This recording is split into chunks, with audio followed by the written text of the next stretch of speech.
আপনারা জানেন যে উসমান হাদি ভাই আহত এবং উনি সিঙ্গাপুরে চিকিৎসাধীন অবস্থায় আছেন। আপনারা সবাই ওনার জন্য দোয়া করবেন। আপনারা সবাই খাস দিনে ওনার জন্য দোয়া করবেন, উনি যেন সুস্থ হয়ে আমাদের মাঝে আবার ফিরে আসতে পারে। উনি একজন বিরাট জুলাই যোদ্ধা এবং ওনার একটা দেশের জন্য ওনার একটা বড় ধরনের ওনার একটা কন্ট্রিবিউশন রয়ে গেছে। আমি আপনাদের কাছে আবারও বিনীত অনুরোধ করব, আপনারা ওনার জন্য খাস দিলে দোয়া করবেন। এখন কে নির্বাচন করবে, কে নির্বাচন করবে না, সে কি জন্য করবে না, কেন করবে না, এটা যার যার ব্যক্তিগত। এটা ব্যক্তি তো আমাদের তো বলার মতো কোনো কিছু নেই। এখন নিরাপত্তা তো একটা বড় ধরনের শব্দ।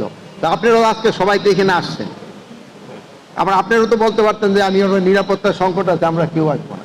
তো এইটার ক্ষেত্রে তো মনে হয় যার যার ব্যক্তিগত ব্যাপার, উনি নির্বাচন কেন করবে না, এটা হয়তো আমার এই ভাইয়েরা আছে যে ওনারা অনুসন্ধানী সাংবাদিকতা করলে হয়তো ওনারা বের করতে পারে।